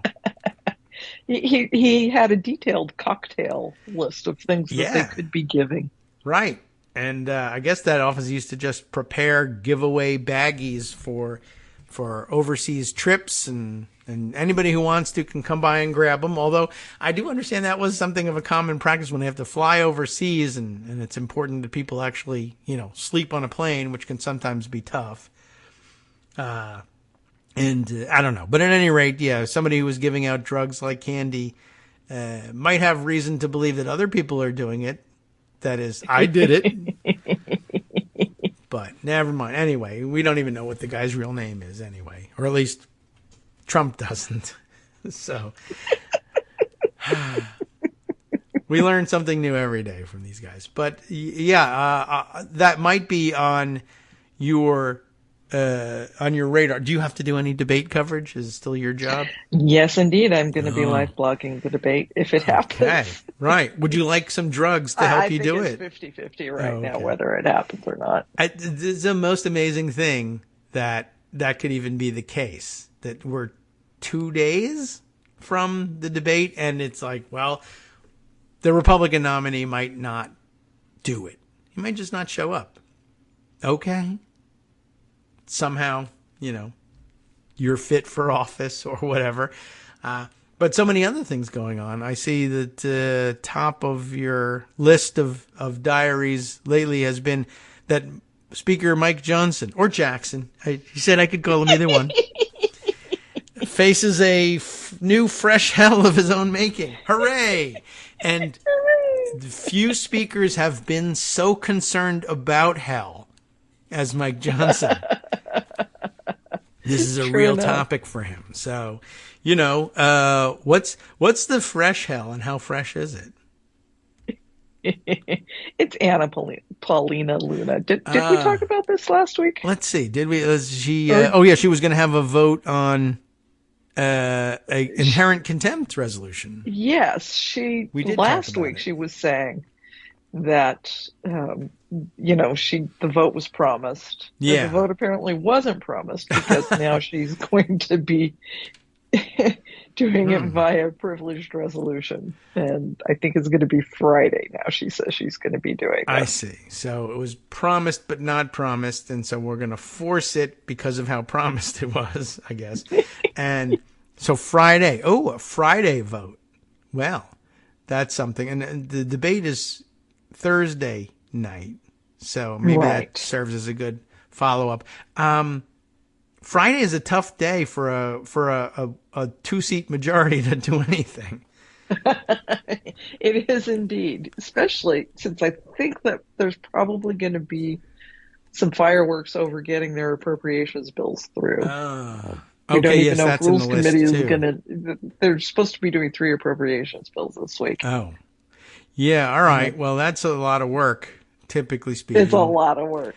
Yes. And we'll have to see. So I'm not certain what they're thinking is, but are any of the rules votes or substantive votes on the appropriations bill also scheduled for Friday, or will they be done? They want them on the floor by Friday, or by Thursday. Possibly even by tomorrow. We will see. The Rules Committee is doing its thing today, and these days you never know what's going to happen out of Rules Committee. Right, sure. You got no idea. But they did get a lot of poison pills, of course, in these bills, and of course the administration is saying they're going to veto any of them should they pass, which they won't because they can't get through the Senate. Same old government shutdown, blah, blah, blah. Hey. Well, but that's always something fun to talk about on the show on Tuesdays. And but also inherent contempt against Merrick Garland. Let's lock him up. We don't know where. We don't know exactly how it's going to happen. Nobody ever figured that out. We don't even know how he'll be arrested when he has a civil or Federal Protective Service covering FBI agents go with him. So. That'll be logistically difficult, but I wondered whether maybe letting her have the vote on Friday, if they engineered all the substantive votes to get done by Thursday, they could say, all right, you're all free to go out of town. I mean, some of you will want to stay behind for this vote, but maybe they'll engineer losing the vote so that they never have to figure out the logistics and say, you had your chance. You wanted to force a vote. You did. You lost. But one way or another, the vote will lose. I mean, it'll be tabled. Democrats aren't going to let it happen, and I don't think there are enough Republicans who are going to want to have this black. But they already do have the black eye because they followed this road stupidly anyway from the first, trying to declare Garland in contempt. Yeah. I mean, maybe Johnson wants to use it as a fundraising thing, probably for another lawsuit. He wants to sue to force the Justice Department to prosecute Garland, which, dude.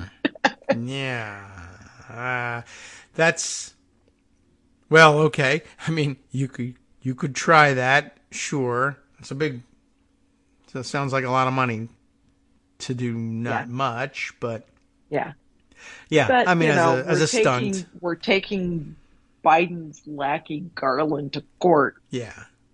Is a way to raise money. Sure, and as at the same time a way to burn government money, which is something they support, right? We don't want government money used for any good ends. This is a stunt that we could use for fundraising, and we don't have to pay for it. They often say, you got to spend money to make money. Well, what if I spent your money and just kept the money that we made? Now that's what I'm talking about. Yeah, let's have the government waste money suing itself to arrest itself. And I guess, with the MAGA base, that's something. You know how we always used to hate wasteful government spending? Yeah. Well, we just did a bunch of it. And isn't it great? It is great. It was aimed at embarrassing Biden, right? Yes. Did it work? No. Would you give us your money anyway, though? Yeah. Here you go. I guess. Yeah. Sure. Fine. All right. Well, this is a guy who thinks you should be spending government money building model Noah's Arks. So I guess this isn't going to alarm him any. No, it's not going to alarm him. Okay. But, it's of his own making because he's constantly appeasing these guys. And he is constantly letting them think that whatever crazy thing that they'll come up with will win because he lets them do stuff like putting Scott Perry and Ronnie Johnson Jackson on both of them. The Intelligence Committee. Yeah, I mean, he gives in to them all the time. He's conducting his own stunts. I don't know why you would think, well, my stunts are silly, but his stunts are genius. You begin to think, I can do this too. I mean, that's kind of where Anna Paulina Luna is. I've seen Murdery Trader Green and Lauren Boebert and Nancy Mace become, if not world famous nationally by pulling these idiotic stunts, sometimes over the objections of leadership, but then forcing them to allow them to do it anyway. Why don't I try this one? Exactly. So, okay. Get my 15 minutes. Sure. I mean, all right. It's a thing. Inherent contempt.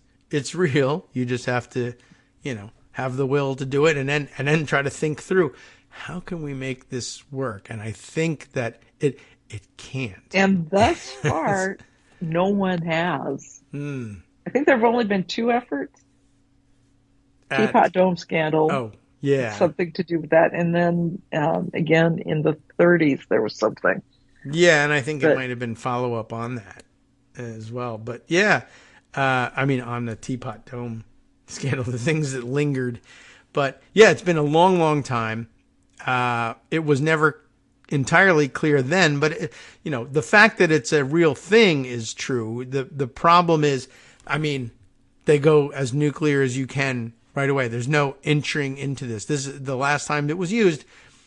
It was inherent contempt. We don't think that the Justice Department is going to pursue the ordinary statutory contempt. I don't even know if they actually had statutory contempt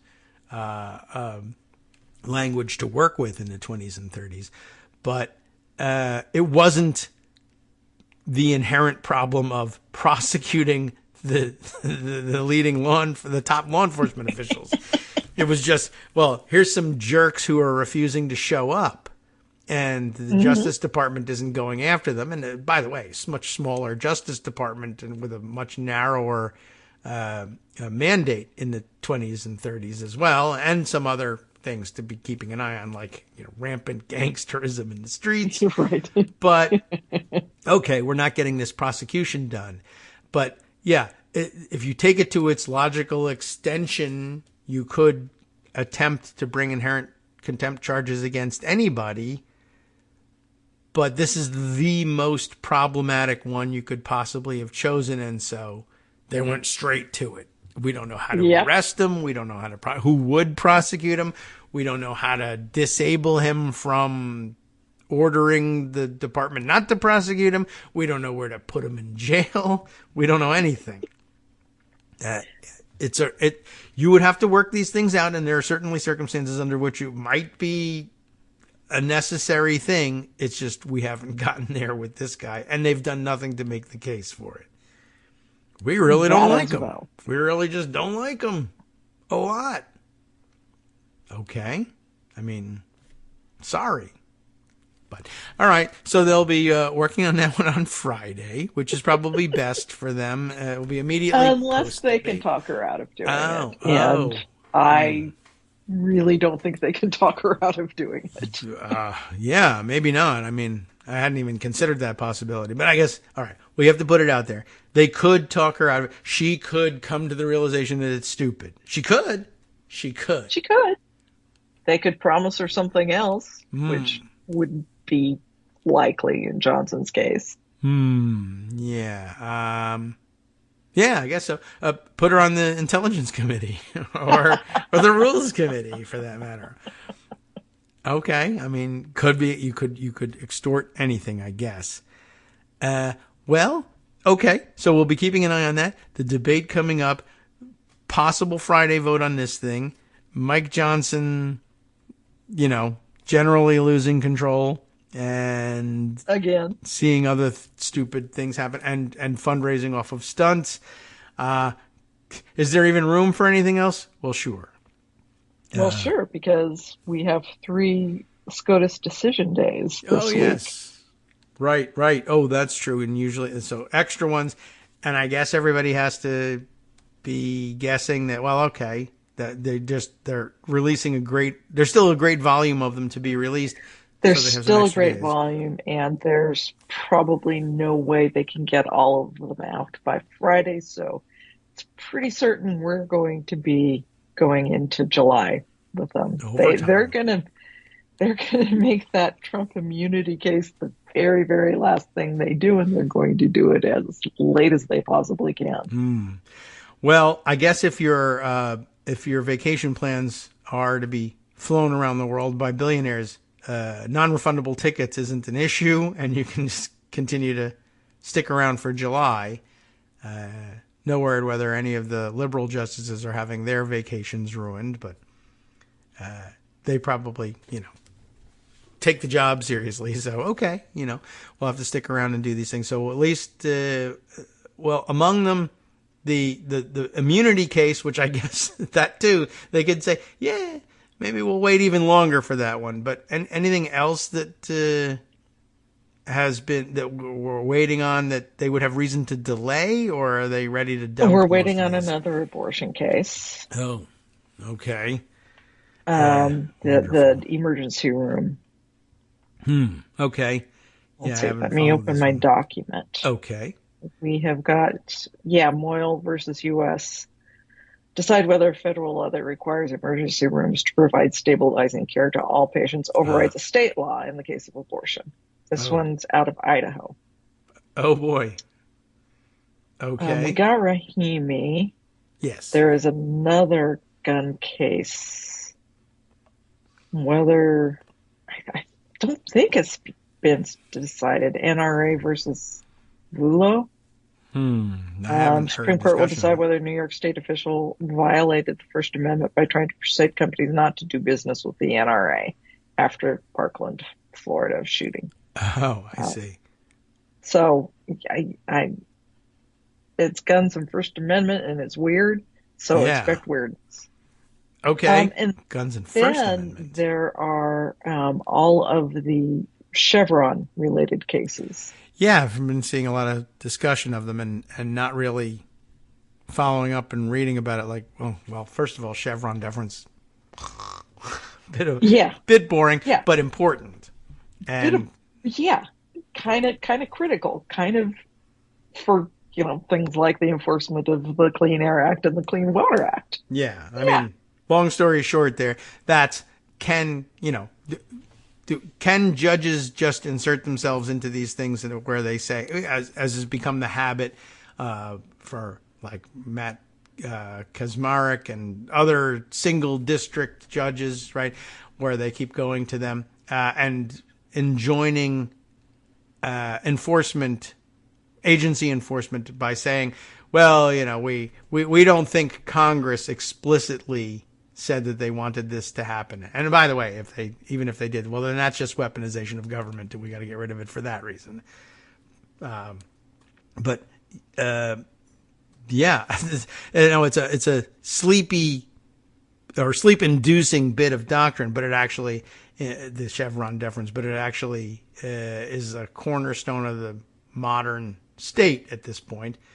And of course, Republicans insist, well, we never were supposed to have a modern state. We were hoping to go back to the Articles of Confederation, where the federal government could do nothing, and we have a couple of judges who are willing to impose nationwide injunctions against policies we don't like on the basis that the agencies that created them were never supposed to exist in the first place and or have exceeded their authority. So, that's what's at stake.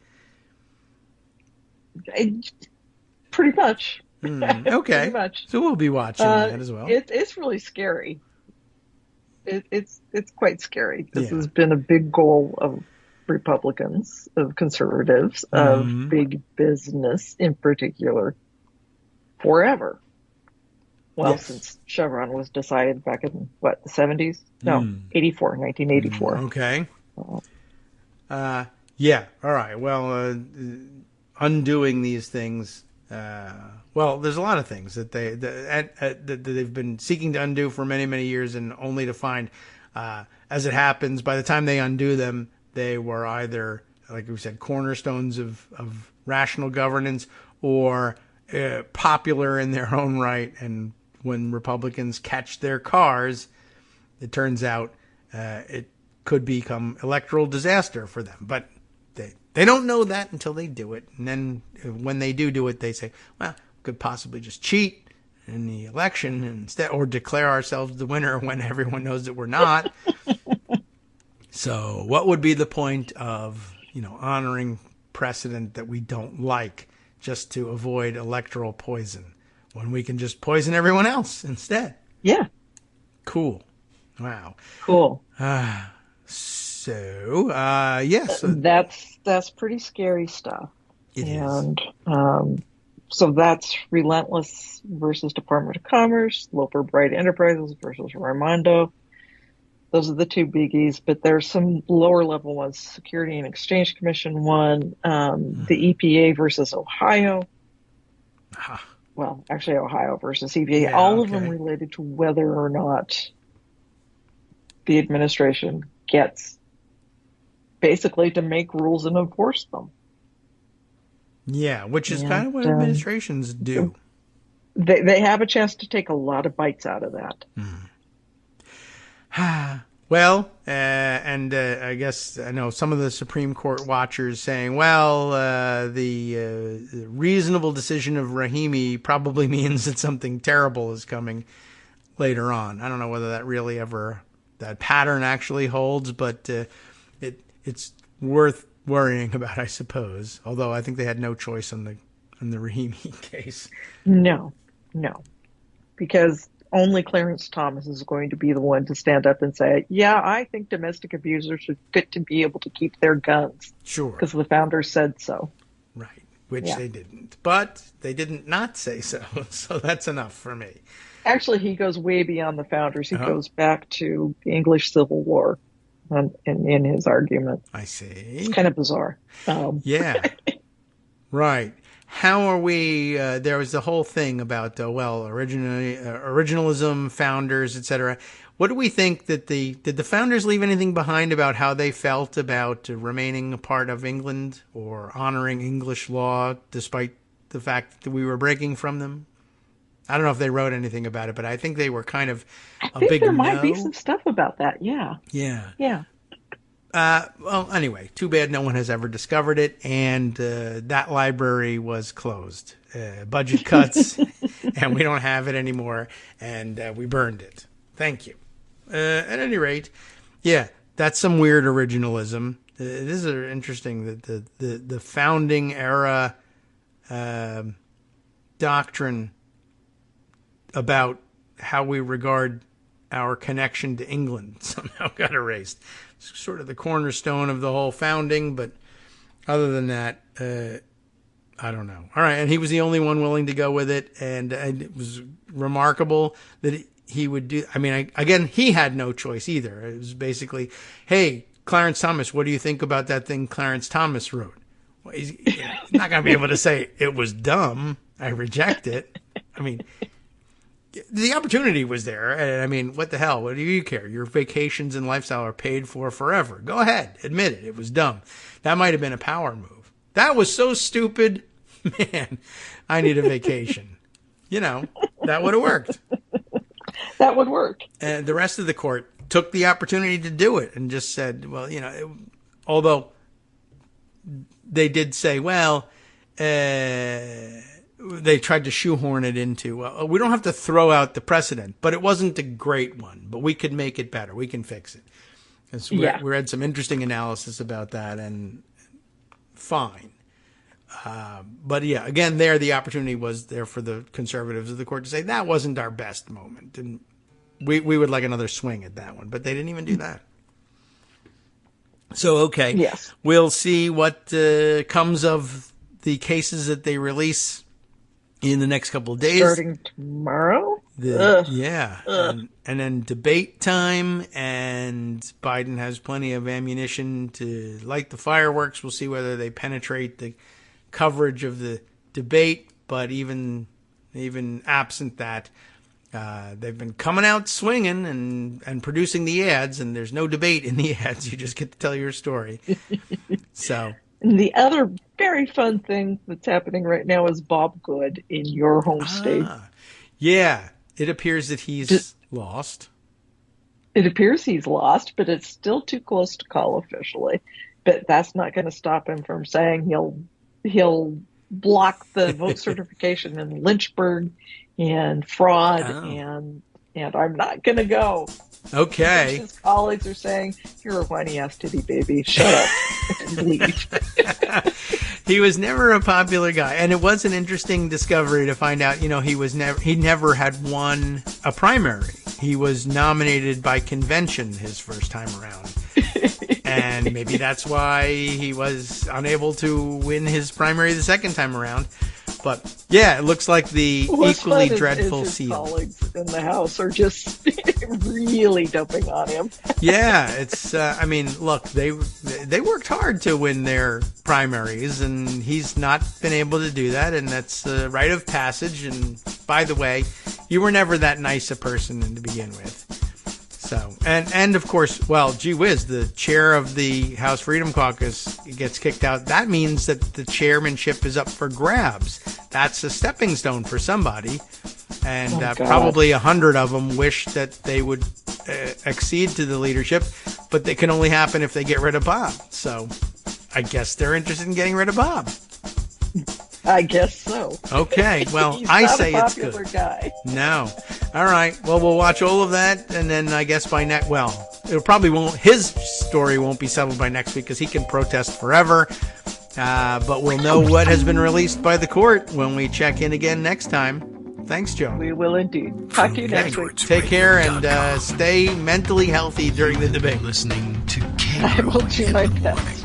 morning with If it happens. He won't make it easy for you. All right, time now for us to hand things over to Justice Putnam for the West Coast Cookbook and Speakeasy. Speaking of making things difficult on you for mental health, well, as it turns out, he's good for your mental health, but the stories he's covering, that's another story. We'll see what he's got. The usual eclectic mix from around the country and around the world. Stay tuned, and we'll see you tomorrow.